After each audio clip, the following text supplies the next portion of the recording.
welcome back to Goal Line Hockey Live.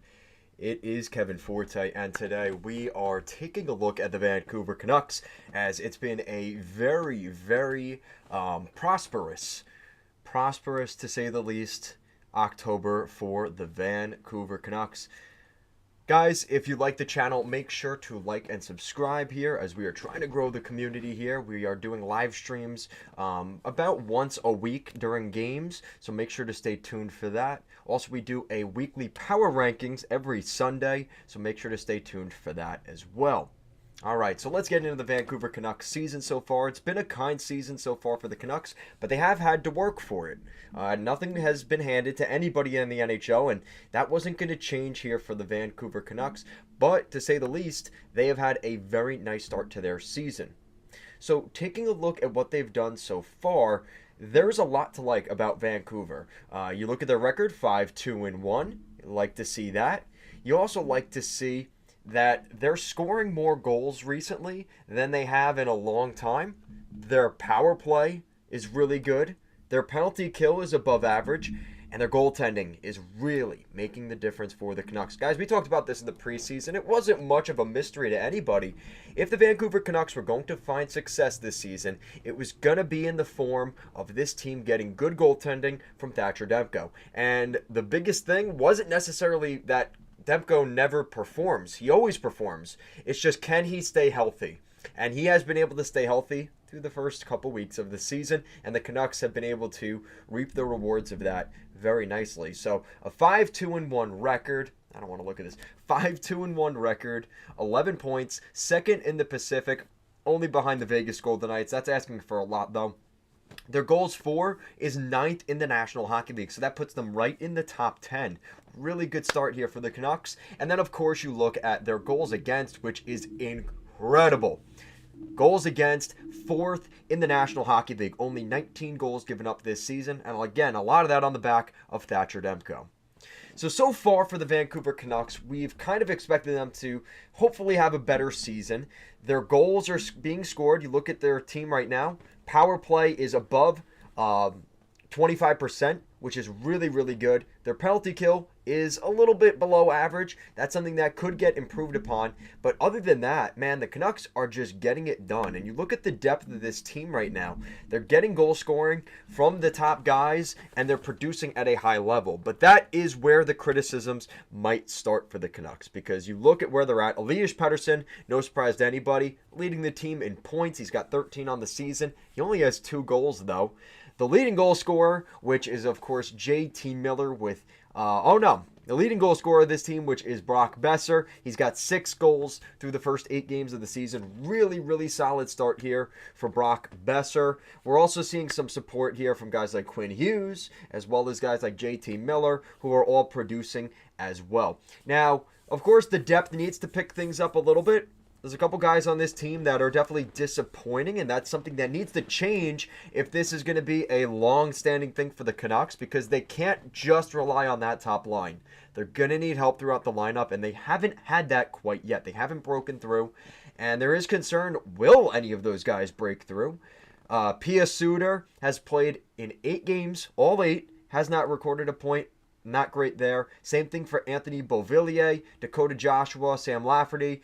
Just, same thing for Garland. Like, those guys needed to get off the schneid and play well, and they haven't done that. And those are the kind of things that have you concerned if you're a Canucks fan, because those are the guys that, of course, your top guys are going to produce. They always have. It's the depth guys, the depth scoring, that gives you more concern.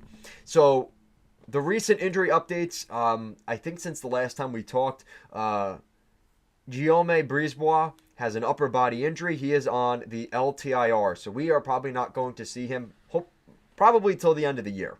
It might even be the beginning of 2024 when he's on LTIR. That's not a good thing. He's going to be out for quite a bit. Teddy Bluger. Bluger is week to week with a leg injury, according to Ben Kuzma of the Vancouver Sun. That was a leg injury back 2 weeks ago. 3 weeks ago now. Jeez, 3 weeks ago now. Oh, 2 weeks ago. 2 weeks ago. Nonetheless. Yeah, so right now when I look at this situation with the Canucks, it's one of those things that if I'm a Canucks fan, I'm definitely cautious with my optimism. I'm sure they already know that. But what they've done so far is quite impressive. Now, they're taking advantage of a weaker division. I think that really helps them too. But the fact that they're able to play well is going to make a big difference for them. And shout out to Urban in the chat. Wild should have traded for Besser, but no one wanted to listen to me. Yeah, and that's a really good point. And thank you for that, Urban, who is, of course, a Minnesota Wild fan here in the chat. So shout out to you, Urban. Yeah, it's obviously one of those things that we look back on, and I did want to mention that today. Like, imagine that the Canucks did make that trade, and they did trade Brock Besser back in the day, and it almost seemed like a foregone conclusion, a for sure thing. He was going to get traded, and here we are, not that much later, and he is still a member of the Canucks and playing well. And they were worried they couldn't get rid of his contract. Like, how crazy is that, right? But I'm glad to see Brock Besser playing well, and I kind of wanted to bring up that point because it has been a rough stretch for Brock Besser, and it's nice to see him reaping the rewards of just being on his grind, doing what he has to do. And this is good motivation for maybe some of the younger guys here. Just stick to it. And everybody, really all of you guys, like, even when things are going rough, even when things aren't going well, you just need to stick to it because you could reap the rewards, kind of like Brock Besser has. And I think that's a real good inspiration for everybody, just to know that even when things aren't going well, you can turn it around. And now he's not only, playing well on a good Canucks team right now, he's also leading the team in goals, which is really, really nice. Now, there is one criticism for the Canucks, which is their lack of consistency. Because we've seen this from the Canucks before. This is obviously a better start than they had last year, which was the sheer opposite of this. They fired Bruce Boudreau because they could not win a freaking hockey game through the first month. So this is quite the opposite situation this year for the Canucks, where they're in a pretty good spot, and we're saying, is this sustainable? Which I think is a lot better conversation than the one we had last October for the Canucks. So what else did I want to go over? Okay, so I did want to go over their schedule because, and first, before we go over that, we're going to look at their stats because their stats have been impressive. Their stats so far for their goaltending has been awesome. So obviously Thatcher Demko has played really well. He's played in 5 games. He's got 3 wins this year. He's got a .936 save percentage. He's really, really hot right now, under 2 goals a game. Keep that up. Now, Casey DeSmith's numbers are a little bit more grounded at a .905 and over 3 goals against, but he's still playing good enough where in a backup role, he's going to be okay. Hopefully. That's what we're all hoping, right? And I think right now, if you are Thatcher Demko, you're feeling pretty good. He's had the start that he really needed to have. So far, he's had a couple good starts just to get the ball rolling. And they're going to need DeSmith to step up a little bit because if his numbers don't, it's going to be one of those things where you're forcing Demko to play too many games. And it might be like a Connor Hellebuck situation where you look at Connor Hellebuck's numbers last year. He was great. Probably could have won the Vezina. But because he played so many games during the regular season, his numbers tanked as the season moved forward, because he was just playing too much. And that is a concern I would have, but that's something that, you worry about later on, right? You obviously have to make it to the dance first. You have to punch your ticket, but this Canucks team should be thinking about the playoffs this year. And if that's the case, you should have the mentality of, we need to play DeSmith enough to give Demko his rest. And thank you for joining us, John Titor II. Wish I could cheer on the Canucks.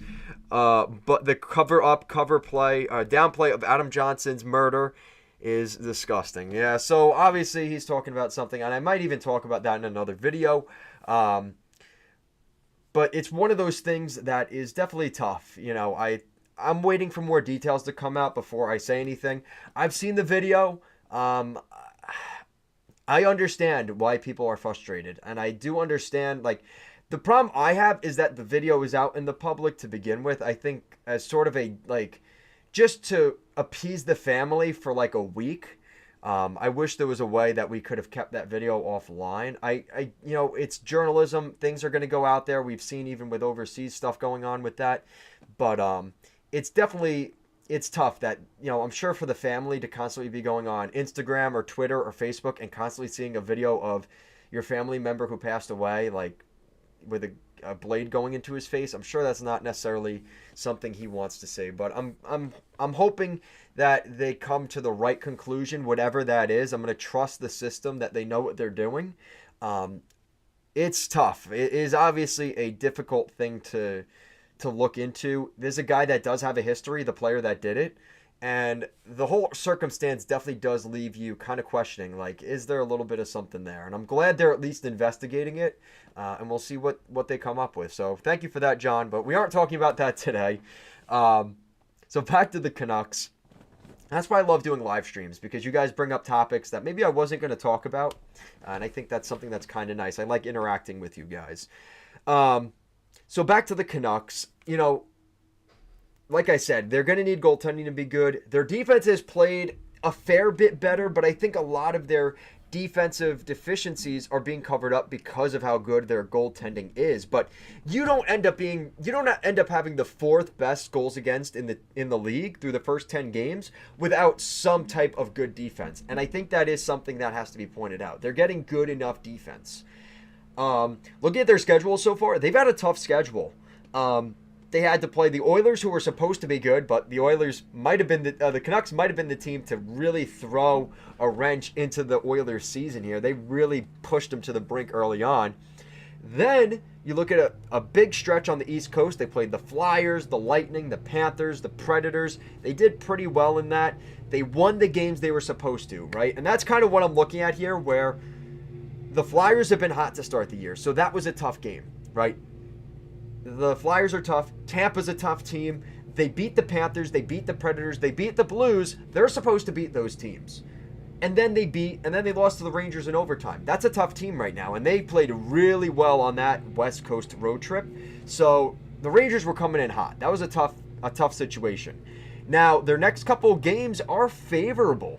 Quite favorable until we get to the meat and potatoes of November, where they play a very road-heavy schedule, a Northeast road trip, which is going to be important for them. They play Nashville, San Jose, their next two. Those are winnable games for this team. Then they play Dallas, Edmonton. That is going to be a bloodbath. That third game against the Oilers, they are in desperation mode. That's going to be a tough game. And then they play the Northeast swing. So that's kind of where we're at right now with this team. I think we're going to get a pretty good idea once we get to the end of that Northeast road trip where they play Montreal, Toronto, and Ottawa. We're going to get a pretty good idea of where this Canucks team is at, because I think right now they're playing some pretty good hockey and they're beating the teams that they're supposed to. So they're not super surprising you. They're not shocking anybody, right? They're not blowing teams out of the water, but they're winning the games they're supposed to. And in my opinion, I think that's where they need to be. I think that's good enough for them. Yeah, every game is winnable. And I think that the Canucks are a team right now. I apologize, guys. The landscapers are here because, of course, they have to show up when I'm live streaming, right? That's how this works. So anyway, so the way I look at where the Canucks are at right now, every game is winnable. That's right, Urban. But every game is winnable, but some are easier to win than others. And teams like Dallas, that's going to be a really good test for where this team is at. If they're able to beat teams like Dallas, beat teams like Colorado, Vegas, if they can beat some of those teams, their respect from the rest of the league is really going to grow. And I think that for this Canucks team, there's a lot to like. There's a lot of things that are going their way that if they can sustain it, build some confidence, this is a team that's going to be a threat. And the one criticism I will say for this team is I think that depth scoring is going to be an issue. Anthony Beauvillier and Pia Suter with 0 points, that is not going to work, because there are going to be nights where Brock Besser doesn't have a hat trick, where Elias Pettersson struggles, or JT Miller struggles. Quinn Hughes is playing defense, busy playing defense and not as much offense. Maybe they're not getting a lot of power plays that night. They need to find depth scoring, and I think that's going to be the difference for the Canucks, whether they make the playoffs or not. Or we're going to just see that the Pacific Division is that weak where they're able to, even with a bunch of deficiencies, still make the playoffs. That's going to be a real barometer for where this Canucks team is at. Like I said, so far, I like what I've seen from them. They've kind of taken the BROCKTOBER mantra from Brock Besser, from Brock Nelson of the Islanders, who also does well in October. So maybe that's just a thing for fantasy hockey guys out there. Anybody named Brock, make sure to have them in October, because for some reason they tend to play really well. And those guys being Brock Besser and Brock Nelson this year. So guys, that's going to do it for today. It's a quick live stream. I just wanted to get one out there. I might be doing a game stream later tonight, so stay tuned for that, guys. Make sure to like and subscribe to the channel for more videos. Have a great, happy, and safe Halloween, guys.